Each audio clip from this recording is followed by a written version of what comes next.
Hello everyone, welcome back to my channel. मी रुद्राणी OCMच्या आणखीन एका न्यू व्हिडिओमध्ये तुमच्या सगळ्यांचं स्वागत करते. जसं की तुम्हाला माहिती आहे, अगोदरच्या व्हिडिओमध्ये आपण विपणन हा चॅप्टर स्टार्ट केलेला. तो चॅप्टर आपल्याला 15 ते 20 मार्क्ससाठी आहे. सो तोच चॅप्टर आपण कंटिन्यू करत आहोत. जो लास्ट व्हिडिओ होता या चॅप्टर बद्दल, त्याच्यामध्ये आपण विपणी संज्ञा डिस्कस केलेलं आहोत. सो यामध्ये आपण विपणीचे प्रकार, मार्केटचे टाइप्स चेक करणार आहोत. टाइप्स ऑफ मार्केट, त्याच्याबद्दल या व्हिडिओमध्ये आपल्याला डिस्कस करायचं आहे. सो चेक करू शकता, इथे एक प्रकारचा डायग्राम तुम्हाला दिसत असेल. विपणीचे प्रकार, टाइप्स ऑफ मार्केट, या ठिकाणी या डायग्राम मध्ये सगळंच आलेलं आहे. फर्स्ट आहे क्षेत्रानुसार, काळानुसार, व्यवहाराच्या आकारानुसार, महत्वानुसार, स्वरूपाच्या आधारे, त्याच्यानंतर नियमाच्या आधारे आणि स्पर्धेच्या आधारे. एक एक आपण स्टेप बाय स्टेप चेक करूया. स्टार्ट करूया क्षेत्रानुसार विपणीचे प्रकार. क्षेत्रानुसार विपणीचे प्रकार किंवा क्षेत्रानुसार वर्गीकरण तुम्ही चेक करू शकता. फर्स्ट वन जे आहे स्थानिक बाजार. फर्स्ट वन काय आहे? स्थानिक बाजार. स्थानिक बाजार म्हणजेच काय? स्थानिक क्षेत्रापुरतच मर्यादित असते, म्हणजेच एका गावापुरतं, एका शहरापुरतं मर्यादित असते, त्याला स्थानिक बाजारपेठ असं म्हणतात. सेकंड वन आहे राष्ट्रीय बाजार. सेकंड वन काय आहे? राष्ट्रीय बाजार. राष्ट्रीय बाजार म्हणजे भारत देशामध्येच, भारतापुरतच मर्यादित असते. एखादी वस्तू कुठून कुठपर्यंत, पंजाब टू गुजरात पाठवू शकतो, इंडिया टू इंडियाच वस्तूची देवाणघेवाण, वस्तू सेवांची देवाणघेवाण करू शकतो. राष्ट्रीय म्हणलं तर राष्ट्र, भारत देशापुरतच मर्यादित असते. थर्ड वन आहे आंतरराष्ट्रीय बाजार. आंतरराष्ट्रीय बाजार म्हणजे दोन देशांचा संबंध या ठिकाणी होतो. अमेरिकेमधनं एखादी वस्तू आपण भारतामध्ये मागवलो, आयात निर्यात करायलो, म्हणून याला आंतरराष्ट्रीय बाजारपेठ असे म्हणतात. इंटरनॅशनल मार्केट असे त्याला म्हणत असतात. दुसऱ्या देशांचा समावेश आंतरराष्ट्रीय बाजारपेठेमध्ये होत असतं. हे झाले क्षेत्रानुसार वर्गीकरण. इझी आहे, काहीच अवघड नाही. सेकंड वन चेक करू शकता काळानुसार. फर्स्ट आहे अत्यल्पकालीन बाजार. काळानुसार म्हणजे कालावधीनुसार, एक दिवस, 2 दिवस, 1 महिना, 1 वर्ष, या पद्धतीने. ठीक आहे. अत्यल्पकालीन बाजार. अत्यल्पकालीन बाजार तुम्ही बुकमध्ये चेक करू शकता. या प्रकारच्या बाजाराचे अस्तित्व फारच अल्प असते म्हटलेलं आहे. खूप कमी कालावधीसाठी हा बाजारपेठ अस्तित्वात असतो. खूप कमी, 1 तास, 1 तास किंवा 2 ते 3 तासासाठीच हा बाजारपेठ असतो. अत्यल्पकालीन, याच्यामध्ये तुम्ही नाशवंत वस्तूंचा समावेश करू शकता. बुकमध्ये दिलेला आहे. एक दिवस किंवा एक तासापुरती विशिष्ट ठिकाणी, विशिष्ट जागेवर ही बाजारपेठ असते.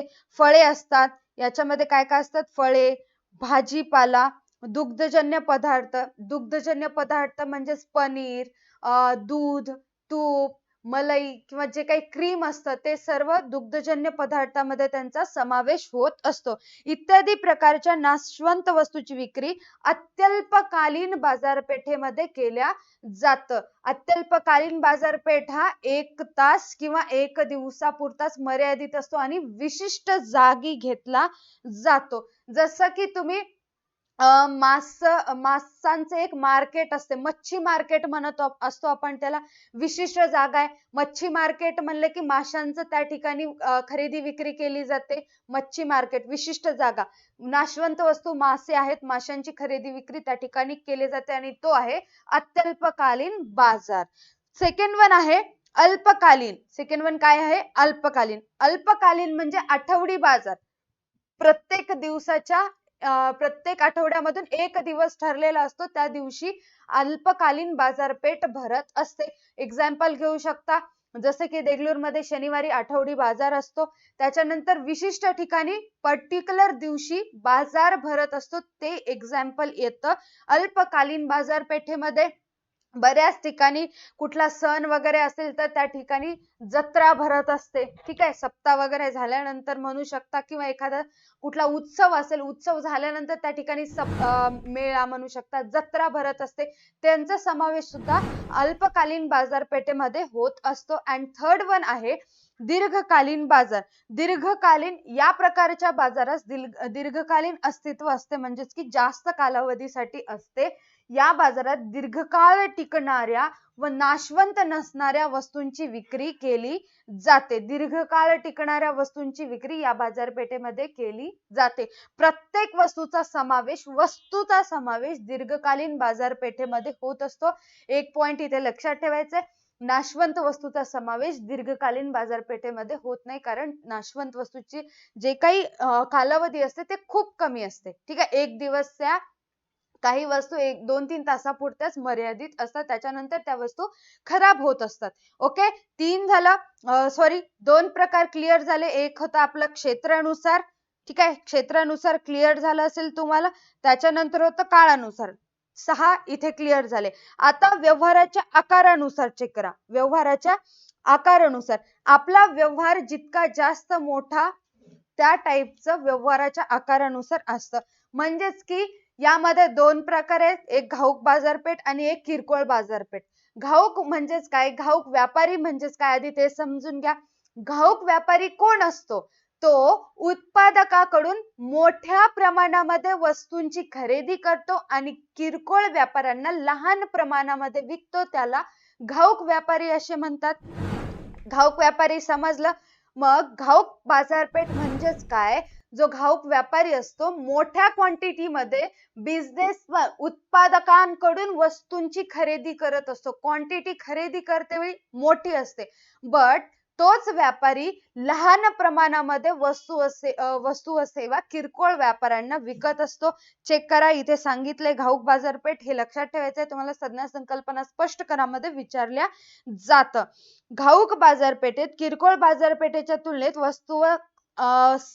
वस्तूच्या खरेदी विक्रीचे कार्य मोठ्या प्रमाणावर चालते. क्वांटिटी कशी जास्त असते, परंतु वस्तूच्या किमती कमी असतात. तुम्ही होलसेल बऱ्याचदा आई वगैरे बोलत असतात त्यावेळेस आपल्याला समजतं की होलसेल वगैरे काय असतं. एक वस्तू घ्यायची असेल तर ती वस्तू 5 रुपयाला पडते, बट होलसेल मध्ये घ्यायचं असेल, जास्त लार्ज क्वांटिटी मध्ये घ्यायचं असेल तर तीच वस्तू आपल्याला 3 रुपयाला 4 रुपयाला देतात. 2-2 रुपये 3-3 रुपये त्यामागे आपल्याला कमी करत असतात, जर जास्त क्वांटिटी मध्ये घ्यायचं असेल तर. वस्तूची विक्री किरकोळ व्यापाऱ्यांना केली जाते व नंतर ते त्या वस्तू ग्राहकांना विकतात. किरकोळ व्यापारी ग्राहकांना ती वस्तू विकत असतात. या प्रकारच्या बाजारात वस्तूंच्या खरेदी व विक्रीचे प्रमाण मोठ्या प्रमाणावर असते. प्रमाण कसा असतो? मोठा असतो. अशा बाजारपेठेमध्ये विक्रेत्यांना घाऊक व्यापारी आणि खरेदीदारांना किरकोळ व्यापारी असे म्हणतात. समजलं? घाऊक व्यापारी कोण असतो? मोठ्या प्रमाणामध्ये वस्तू उत्पादकांकडून खरेदी करतो आणि लहान प्रमाणामध्ये वस्तू किरकोळ व्यापाऱ्यांना विकतो, त्याला घाऊक व्यापारी म्हणतात. आणि घाऊक व्यापारी हा घाऊक बाजारपेठेमध्ये अस्तित्वात असतो. ठीक आहे, समजलं? सेकंड वन चेक करू शकता, किरकोळ बाजारपेठ. किरकोळ बाजारपेठ पण सेम आहे. डेफिनेशन जर विचारली तर असंच लिहू शकता की किरकोळ व्यापारी म्हणजे लहान प्रमाणामध्ये किंवा घाऊक व्यापाऱ्यांकडून वस्तू खरेदी करतो आणि ग्राहकांना लहान प्रमाणामध्ये किंवा छोट्या प्रमाणामध्ये, छोट्या भागांमध्ये त्यांना वस्तू विकत असतो. बघा, अशी बाजारपेठ की जिथे किरकोळ व्यापारी उपभोक्त्यांना लहान प्रमाणावर वस्तूंची प्रत्यक्ष विक्री करतो. याचं एक्झाम्पल जर घ्यायचं असेल तर तुमच्या गल्लीमध्ये असणारा किराणा मालाचा दुकान, ग्रोसरी शॉप, हे त्याचं बेस्ट एक्झाम्पल असेल. तुम्ही प्रत्यक्षात ग्राहक असता, प्रत्यक्षात जाऊन चॉकलेट वगैरे लहान प्रमाण 5 रुपयाचं चॉकलेट तुम्ही या ठिकाणी परचेस करू शकतो, किरकोळ व्यापारी देतो. बट किरकोळ व्यापारी त्या वस्तू कोणाकडून खरेदी करतो? घाऊक व्यापाऱ्याकडनं. ही एक वितरण साखळीची चेन आहे आणि ही एक विपणन साखळीची साखळी सुद्धा आहे, चेन सुद्धा आहे.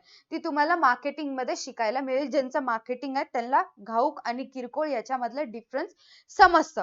फोर्थ वन आहे महत्वानुसार वर्गीकरण. फोर्थ वन काय आहे? महत्वानुसार वर्गीकरण. याच्यामध्ये सुद्धा 3 आहेत. बघा, प्राथमिक बाजार. फर्स्ट वन आहे प्राथमिक बाजार. प्राथमिक बाजार म्हणजेच वस्तू तयार करण्यासाठी जो काही कच्चा माल असतो त्याचा समावेश प्राथमिक बाजारपेठेमध्ये होत असतो. हे जे आहे ते मी प्रॉपर बिग बुल बॅच मध्ये एक्झाम्पल सहित सांगितलेले आहे, तरीही इथे डबल सांगते तुम्हाला, रिव्हिजन होईल. बघा, प्राथमिक बाजार हा प्राथमिक उत्पादनांशी संबंधित असतो, म्हणजेच की कच्च्या मालाशी संबंधित असतो. जसे की कृषी व जंगल उत्पादने, उदाहरणार्थ फळे, भाजीपाला, अन्नधान्य किंवा कापूस असेल, हे सुद्धा प्राथमिक बाजारपेठेमध्ये येतं. ऊस हे सुद्धा प्राथमिक बाजारपेठेमध्ये येतं. सेकंड वन आहे दुय्यम बाजार. दुय्यम बाजार म्हणजेच काय? दुय्यम बाजार हा अर्ध प्रक्रिया केलेला व अर्ध पक्का असलेल्या बाजाराशी संबंधित असतो. उदाहरणार्थ कापसापासून धागा बनवणे. कापूस हा प्राथमिक बाजारपेठेमध्ये येतो. कापसापासनं धागा बनवणे हे येतं दुय्यम बाजारपेठेमध्ये. ओके. सूत बाजार, धागा बनवणे. अशुद्ध धातू, लोहा बाजार, इथे लोह्याचे तुकडे जमा केले जातात आणि त्यापासून लोहा बनवलं जातं. ओके. आयरन बनवलं जातं त्या ठिकाणी, त्याला दुय्यम बाजार असे म्हणतात. एक्झाम्पल नीट लक्षात घ्या. प्राथमिक बाजारामध्ये कापूस येतो आणि दुय्यम बाजारामध्ये धागा येत असतो. आता मुदत बाजार म्हणजेच काय? वस्तूंचा उपयोग घेणाऱ्यांना किंवा अंतिम उपभोक्त्याला वस्तूची विक्री करण्याशी संबंधित असलेल्या बाजारास मुदत बाजार असे म्हणतात. या ठिकाणी कापूस येतो, या ठिकाणी धागा येतो, तर या ठिकाणी काय येईल? या ठिकाणी येतो डायरेक्टली कापड. मुदत बाजारामध्ये काय येतो? कापड, याचा समावेश या ठिकाणी होत असतो. डायरेक्टली कापड बाजारपेठेमध्ये विकल्या जातं, ते येतं मुदत बाजारामध्ये. समजलं? तिन्ही प्रकार चांगल्यारीत्या समजले तुम्हाला, प्राथमिक, दुय्यम आणि मुदत बाजार. ओके. फिफ्थ वन प्रकार आहे वस्तूच्या स्वरूपानुसार वर्गीकरण. इथे दोन प्रकार आहेत. पहिला आहे वस्तू बाजार किंवा भांडवली बाजार. वस्तू बाजारामध्ये दोन प्रकार आहेत. ठीक आहे. एक औद्योगिक वस्तू आणि एक ग्राहक उपयोगी वस्तू. हे विसरायचं नाही. इथे दिलेलं नाही मी तरी सांगतेय तुम्हाला. वस्तू बाजारामध्ये सुद्धा दोन प्रकार आहेत. ग्राहक उपयोगी वस्तू आणि औद्योगिक वस्तू. ग्राहक उपयोगी वस्तू म्हणजेच रोजच्या जीवनासाठी आपल्याला ज्या वस्तू लागतात, जगण्यासाठी, निवारण करण्यासाठी ज्या वस्तू लागतात, ते येतात ग्राहक उपयोगी वस्तू. याला इसेन्शियल गुड्स सुद्धा म्हणू शकतो आपण. रोजच्या वापरासाठी जे अन्न आपण खातो त्यासाठी डाळ, तांदूळ, पीठ वगैरे, हे सर्व गोष्टी ग्राहक उपयोगी वस्तूमध्ये होत असतं. आता औद्योगिक वस्तू म्हणजेच काय? एखाद्या वस्तूचं उत्पादन घ्यायला ज्या वस्तू लागतात, फॉर एक्झाम्पल मशीन असेल तर त्या मशीनचे सगळे स्पेअर पार्ट्स हे औद्योगिक बाजारपेठेमधनं घेतल्या जातं. नट बोल्ट म्हणू शकता किंवा कुठले वायचर वगैरे असतील, स्क्रू वगैरे असतील, तर ते सर्व औद्योगिक बाजारपेठेमध्ये त्याचा समावेश होत असतो. इथे चेक करा आता काय सांगितले. वस्तू, साहित्य, उत्पादन इत्यादींशी संबंधित असणाऱ्या बाजारास व्यापारी वस्तूंचा बाजार असे म्हणतात. वस्तू पण आहे, साहित्य पण, स्पेअर पार्ट्स वगैरे, सगळे जे काही वस्तू आपण घेत असतो त्या सगळ्यांचा समावेश वस्तू बाजारपेठेमध्ये होत असतो. सेकंड आहे भांडवली बाजार. भांडवली बाजार म्हणजेच काय? भांडवल पुरवण्याचं काम या ठिकाणी केलं जातं. तुम्हाला इकॉनॉमिक्सला प्रसाद सर शिकवतील की भांडवली बाजार काय आहे. तुम्हाला हा बाजार अभ्यासायला किंवा तुम्हाला नाणे बाजारामध्ये हा भांडवल बाजार पाहायला मिळणार आहे. व्यवसाय उद्योगांना आवश्यक असणाऱ्या दीर्घ मुदतीच्या भांडवलाच्या कर्जाशी संबंधित असणारा बाजार म्हणजे भांडवल बाजार होय. तर भांडवल बाजार काय आहे? त्या ठिकाणी भांडवलाचा पुरवठा केला जातो. भांडवल एखाद्या बिझनेस मध्ये किंवा व्यवसायामध्ये गुंतवलं जातं, भांडवल दिलं जातं, त्याला भांडवल बाजार असे म्हणतात. ओके. क्लिअर आहे? सिक्स वन आहे नियमनाच्या आधारे. सिक्स वन काय आहे? नियमनाच्या आधारे. पहिलं आहे नियंत्रित बाजार. पहिलं काय आहे? नियंत्रित बाजार.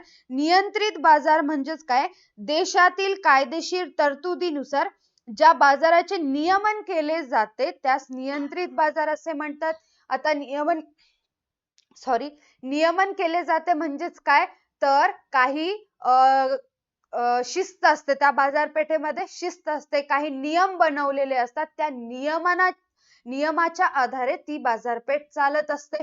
बघू शकता त्याच्यामध्ये कशा कशांचा समावेश होतो. वस्तू बाजार, भाग बाजार, शेअर मार्केट, विदेशी चलन, जे फॉरेन करन्सी असतं, त्या सगळ्यांचा समावेश नियंत्रित बाजारपेठेमध्ये होत असतो. भाग बाजार म्हणलं तर शेअर मार्केट, किती शेअर्स विकायला काढणार, किती शेअर्स आले पाहिजे, जे काही शेअर काय म्हणतात शेअर होल्डर असतात त्यांच्याकडे काय काय असणार आहे, ठीक आहे, त्यांना काय काय अधिकार देण्यात येणार आहेत, ह्या सर्व गोष्टी नियम ठरवलेले आहेत. त्या नियमानुसार हे बाजार कार्यरत असतं, कार्य करत असतं. त्याला नियंत्रित, कोणाचं तरी नियंत्रण या बाजारपेठेवर असतं असं म्हणायला हरकत नाही. त्याला नियंत्रित बाजारपेठ असे म्हणतात. आता अनियंत्रित बाजारपेठ म्हणजेच काय? या बाजारावर विशिष्ट अशा नियमांचे बंधन नसते. कोणीही कसंही वस्तू व सेवांची खरेदी विक्री करू शकते. शेअर मार्केटमध्ये खूप नियम असतात, बट अनियंत्रित बाजारपेठेमध्ये कुठल्याही प्रकारचे नियम वगैरे नसतात. त्यास अनियंत्रित मुक्त बाजार असे म्हणतात. सर्वसाधारणपणे हा बाजार मागणी व पुरवठ्याच्या प्रभावाखाली असतो. आता सर्वसामान्य बाजार जो आठवडी बाजार भरतो त्याचा समावेश अनियंत्रित बाजारपेठेमध्ये होत असतो. ठीक आहे. जी मागणी व पुरवठ्यावर वस्तूची किंमत निश्चिती केली जाते. पूर्ण स्पर्धेमध्ये वस्तूची किंमत कशा पद्धतीने केली जातात ते येते. अनियंत्रित बाजारपेठेमध्ये त्याचा समावेश होत असतो. ठीक आहे, क्लिअर आहे. लास्ट वन आहे स्पर्धेच्या आधारे वर्गीकरण. काय आहे? स्पर्धेच्या आधारे वर्गीकरण. त्याच्यामध्ये फर्स्ट प्रकार आहे पूर्ण बाजार. हे तुम्हाला इकॉनॉमिक्सला झालेलं आहे आणि ज्यांचं मार्केटिंग आहे त्यांना ऑलरेडी झालेलं आहे. चेक करा. पूर्ण बाजार म्हणजेच काय? ज्या बाजारपेठेमध्ये असंख्य ग्राहक व विक्रेते असतात. विक्रेते सुद्धा असंख्य, ग्राहक सुद्धा असंख्य. एक जिन्सी वस्तूंची खरेदी विक्री करतात. एक जिन्सी म्हणजे सारख्या, एक जिन्सी म्हणजे सारख्या सिमिलर वस्तूंची खरेदी विक्री करतात. त्यास पूर्ण बाजार असे म्हणतात. काय म्हणतात त्याला? पूर्ण बाजार. याच्यामध्ये लक्षात ठेवायचंय असंख्य विक्रेते आणि असंख्य ग्राहक. या ग्राहक विक्रेत्यांना बाजारपेठेचे परिपूर्ण ज्ञान असते की वस्तूची किंमत किती असायला पाहिजे. विक्रेता आपल्याला त्या वस्तूची किंमत किती सांगतोय, कोणती वस्तू आपल्यासाठी चांगली असेल, म्हणजेच परिपूर्ण ज्ञान असते. आणि म्हणूनच बाजारपेठेत एकच किंमत सर्वसामान्य असते. वस्तू एकसारख्या असतात म्हणून जी काही वस्तूची प्राइस असते प्रत्येक विक्रेत्याकडे गेल्यानंतर तो विक्रेता सेमच प्राइस त्या वस्तूसाठी सांगत असतो. ही पेन जर तुम्हाला घ्यायची असेल, ही पेन खूप महाग आहे, बट साधी शेलो पेन जर तुम्हाला घ्यायची असेल तर प्राइस आता आय थिंक 7 रुपये का 6 रुपये झालेली आहे त्या पेनची. प्रत्येक विक्रेता त्या पेनची प्राइस 5 रुपयेच सांगते. 5 रुपये असं गृहीत धरा. कुठेही गेल्यात, कोणत्याही बुक सेंटर मध्ये गेलात तर प्रत्येक विक्रेता त्या शेलो पेनची प्राइस 5 रुपये सांगत असते. ते येतं पूर्ण बाजारामध्ये. सेकंड वन आहे अपूर्ण बाजार. सेकंड वन काय आहे? अपूर्ण बाजार. अपूर्ण बाजार तर आहे, बट अपूर्ण बाजाराचे खूप प्रकार सुद्धा आहेत, ते सुद्धा डिस्कस करायचे. स्टार्टिंगला अपूर्ण बाजार म्हणजे काय ते बघा. अपूर्ण बाजारपेठेत आर्थिक संकल्पनेतील अपूर्ण स्पर्धेची स्थिती अस्तित्वात असते. अपूर्ण असते. ग्राहक, या बाजारपेठेतील ग्राहकांना संपूर्ण ज्ञान नसतं म्हणून याला अपूर्ण बाजारपेठ असं म्हटलेलं आहे. काही विक्रेते असतात, कधी एकच विक्रेता असतो किंवा अनेक विक्रेते असतात, कधी ग्राहक अनेक असतात तर कधी ग्राहक एकच असतो, म्हणून याला अपूर्ण बाजार असं म्हटलेलं आहे. येथे एकच विक्रेता ग्राहकांच्या अपूर्ण ज्ञानाच्या आधारे मागणी व पुरवठ्यातील सदोष मांडणी करून किमतीवर नियंत्रण मिळवतो. विक्रेता एकच असतो, त्याला माहिती आहे समोरच्या ग्राहकाला घंटा काही माहिती नाही म्हणून त्या ग्राहकांचा विचार न करता तो पाहिजे त्याला त्या वस्तूची पाहिजे ती किंमत आकारून ग्राहकांना ती वस्तू विकत असतो आणि त्यांच्याकडून त्या वस्तूच्या बदल्यात मोबदला घेत असतो. आता प्रकार चेक करा म्हणजे तुम्हाला अपूर्ण बाजार स्पष्टपणे समजेल.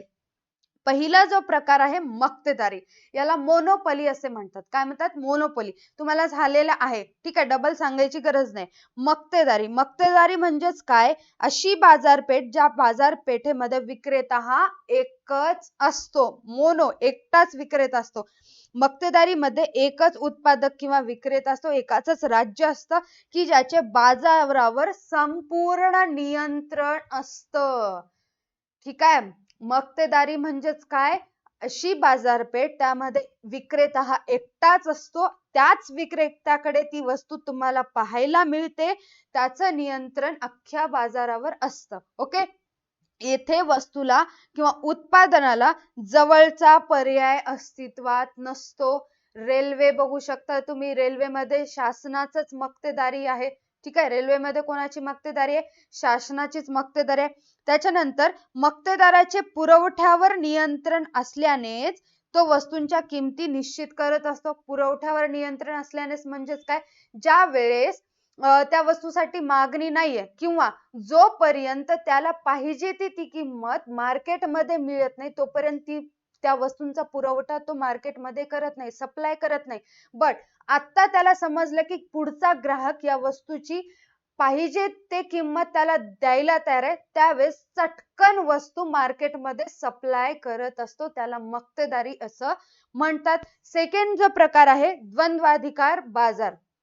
सेकंड जो प्रकार आहे द्वंद्वाधिकार बाजार. द्वंद्वाधिकार बाजारामध्ये विक्रेते 2 असतात, मक्तेदारीमध्ये 1. बघा आता, द्वंद्वाधिकार बाजारामध्ये 2 विक्रेते असतात. विक्रेत्यांची संख्या जास्त आहे. 2 विक्रेते असतात की जे एकजिन्सी किंवा भिन्न वस्तूंची विक्री करतात. एकजिन्सी म्हणजेच काय, सारख्याच दिसणाऱ्या सिमिलर वस्तूंची विक्री करतात किंवा वेगवेगळ्या वस्तूंची सुद्धा विक्री करू शकतात. हे दोन्ही विक्रेते त्यांनी उत्पादित केलेल्या वस्तूंची विक्री करताना मक्तेदारी निर्माण करत असतात.